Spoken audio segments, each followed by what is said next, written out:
Hey traders, Akil Stokes here, and welcome back to another episode of the Trading Coach Podcast. It is the summertime, it is Friday, you've got another TCP episode ahead of you.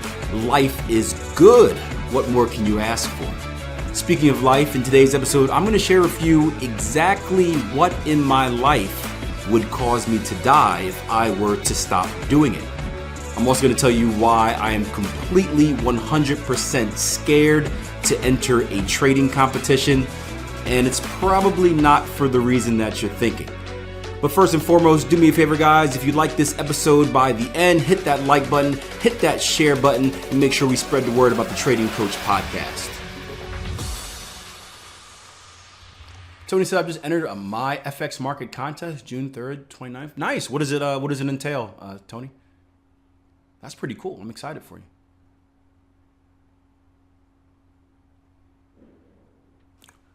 We always discussed here at Tier 1 Trading of having opening up a contest with our traders, and then I always think that just promotes the wrong thing for many of the newer traders. So that idea never gets out there. Yeah, can you shoot me a link? Yeah, I always thought about it too, David. I wouldn't be a good. The problem with me, the issue why I never did a trading contest is because in order to win, right, I would only want to do a trading contest if I can win. Right? Because what would be the point of not winning? And I think you guys can agree, right? My style of trading is not a style that is going to wow you. Right? My style of trading is going to wow you. 55% trader. Try to average 3% a month, right? You're not going to win a contest, right? What did Tony say? It's a 1 month contest. 1 month contest. I'll finish with on a hot month maybe a 5% return, right? That's not going to win anything, so it would be pointless. So what I would have to do to win a trading contest, and it's funny because Jason Stapleton when he got, I think it was third in his trading contest or fourth. He came out and told you, said, I would never trade this way in real life. I would never trade this way in real life with my real account. And I would do the same thing. I would pick up a very aggressive style of trading, one that gives me the best opportunity to maximize my returns. Because if you think about it like this, right? It's a no risk situation, right? There's all reward. If I win, there's all the reward of the prize, the resume booster, right? I can brag about it. Maybe to give me a trophy. If I blow an account, is there any risk? Right? There's no downside if I blow an account. Yeah. So I would be super aggressive, man. And here's my fear. My fear is that this is going to sound like my ego is a mile long. My fear is that maybe I catch a hot month, I get some good trades, and I kill it, right? Right time, right place, I kill it. I have this crazy awesome return. I win the competition. What do you think happens after that when I go back to my real trading? You think a part of me kind of wants to continue trading that way? I'm like, man, Akil, you usually average maybe like 40% a year, and you just made 40% in a month. You know what? Right? And then, of course, you go back and you start doing that, and then it doesn't happen to be that hot month where the stars and the moon align, and then you blow everything. That is my biggest fear. That is my biggest fear. I fear success. I told you the same thing about being a motivational speaker, right? I fear going into motivational speaking because I think I'll be good at it, and I think it will make me famous. I don't want to be famous. I fear if I do good at a trading competition that I would actually go back and try to trade that way, because why wouldn't you? And then I would blow everything. That is yeah. So that's one of the reasons I never entered one. And that's one of the reasons, again, we thought about doing one here at the site, but then for experienced traders, it would work. For the newer traders, it would be horrible, because then we always preach what? Process over outcome. A trading competition is all about outcome. So it takes a very dedicated and disciplined trader to do it. Someone like Tony. Still wonder how some traders make over 60% a year? Easy. I can show you that. There's a few. In fact, if you catch a few of my YouTube videos, Phil, you crunch the numbers enough. What was it? The podcast? 3,000% return, easily. You just make the numbers work in your favor.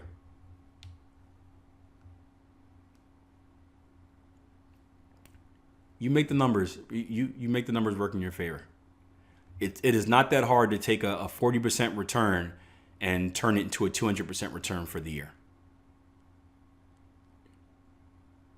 Now, you can imagine there's all type of risk like that. No, you don't have to learn that. No, that's what you don't want to do unless you want to blow an account.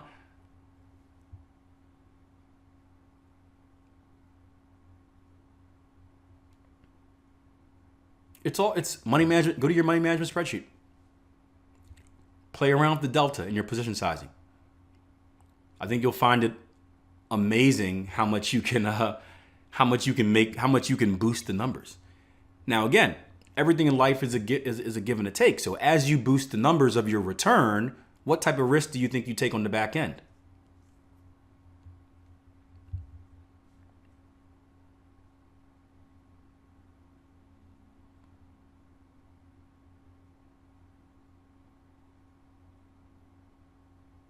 Yeah. Here's a good example. I don't have the spreadsheet with me, but last year I returned. What did I return last year? I don't remember. I want to say low 40s, maybe. Last year, right? And if I made the money management sheet really aggressive, I want to maximize my return, right? I probably could have turned that 40% into about like 85%, right? So doubled it. However, right? Let's not forget, beginning of last year, I took a 17% drawdown. So let's think about what would that 17% drawdown have looked like if I was using this super aggressive money management system? Well, just as my overall return doubled, that drawdown would probably double as well, right? So now I'm looking at a 35% drawdown, right? Which then takes my position size all the way down, which means I have to return a lot more just to make the same. And with me personally, if I take a 35% drawdown, that is an automatic cutoff for my trading. So I would have been done in February. Can't trade anymore. Done. So in hindsight, it looks great, right? 85% return, but in reality, I would have been cut off in February, not been able to trade. Never would have had the opportunity to make those returns back. Or if I did have the opportunity to make those returns back, they would have been a lot less because I would have had to drop my position size so significantly to avoid blowing my account. But that's the part, when people do these curve fitting and stuff like that, that's the part you don't see. They take that entire year, right? And they're like, you know what? I'm going to take from March to November because those are my hot months. I'm just going to look at the returns during March and November. And if you look at my returns from March and November, I'm going to have a 60% year. Add some money management, 150% year. When you avoid the bad. But in the reality of trading, we can't avoid the bad. We can't avoid the bad. 30 or 35, one and two. I think it's 30.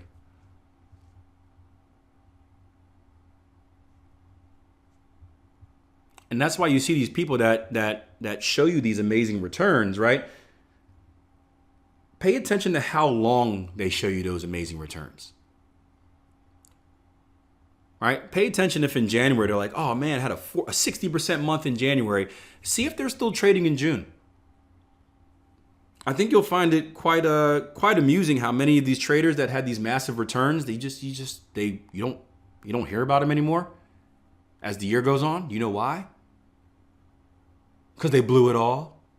They went broke.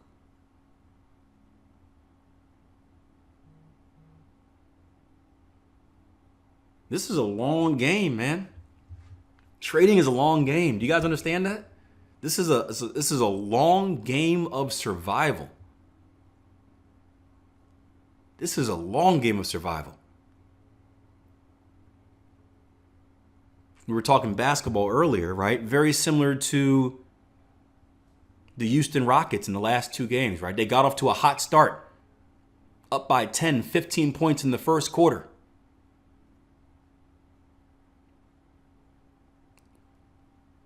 They got 3 more quarters to play, guys. They lost both of those games. Who cares what you do at the very beginning? Can you stand the test of time? Are you in trading just for a month? You want to have a good month and then go away? Or you want to be a good trader for years, decades?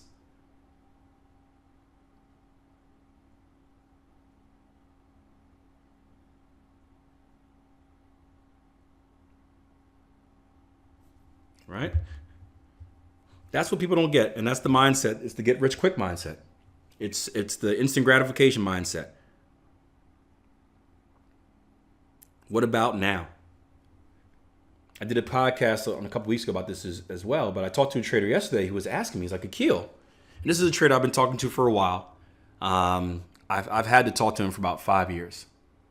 And I don't want to say I see zero progression in him, but I see a little bit. But honestly speaking, he's going to get mad. He's probably listening to this. I don't think he's ever going to make it as a trader. I hate saying that because I'm a very positive person. I just don't see it. Too many excuses. And just the mindset isn't right. We were talking the other day and he was like, Akil, he's like, why are you still doing all the stuff you do? Right? I'm trading.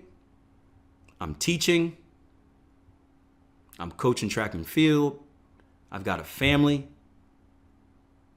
I'm very active everywhere. He said, why are you doing all that? He's like, if I were in your position, I would just take a couple trades a day and just like relax and live a comfortable life. And I was like, that's the difference between me and you. I don't believe in being comfortable. I don't believe in being comfortable.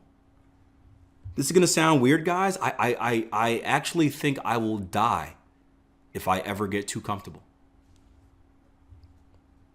And that's not an over exaggeration. I believe in purpose. I believe in being driven. I believe that we have a purpose on this planet and we need to be doing something. Now, what that something is, it doesn't matter. You could be building houses in third world countries.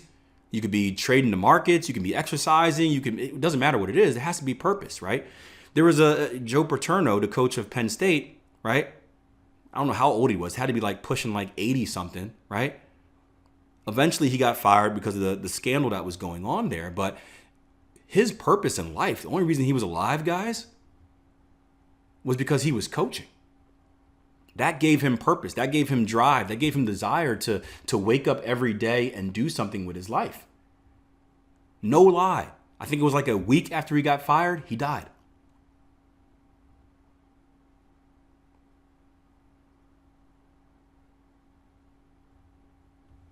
So I was telling this guy, like, well, I don't believe in being comfortable. And my goal has always been this. I have much bigger goals than just being a good trader. I just don't want to make a good income from trading and be comfortable and settle. No, that's pointless. I want to set up, I want to set up the future generations.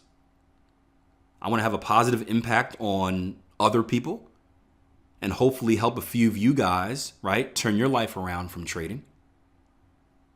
I want to set up a business so that my kid and his kids, they have something that they can take over and manage when I'm gone. And in order to do that, right, I'm going to work as hard as I can while I'm still young. I don't want to be 80 years old and needing to work. I don't mind wanting to work. That's fine. I don't want to be 80 years old and needing to work. Because I'm going to be old and tired, man. Be old and tired by then. But I'm 32 right now. I feel like I'm 22. Well, my body feels like it's 52, all the sports injuries. But my mind feels like I'm 22. And I've got a good 20 more years where I could be on the gas pedal as hard as possible before I start taking it off a little bit. So why not invest in myself right now and do as much as I can while I still have the energy?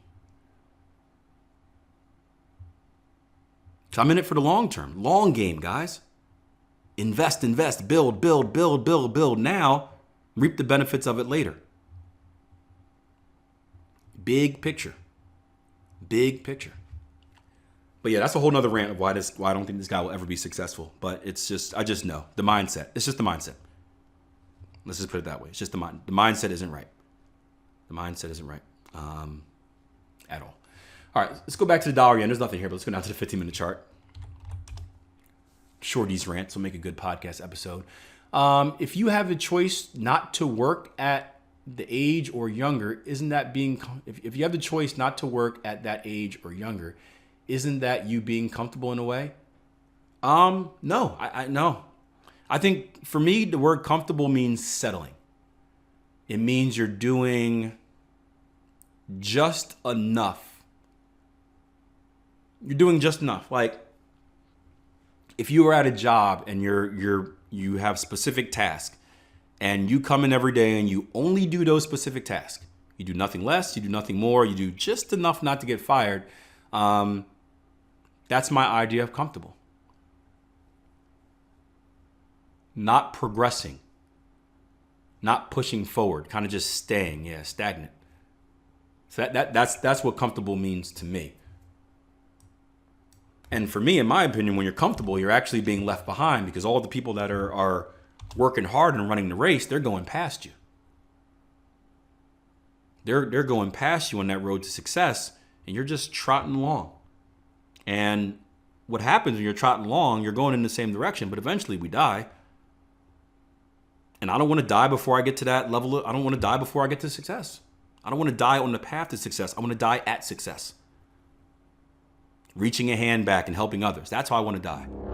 Staying motivated is key. And I'll tell you what, it's much easier said than done.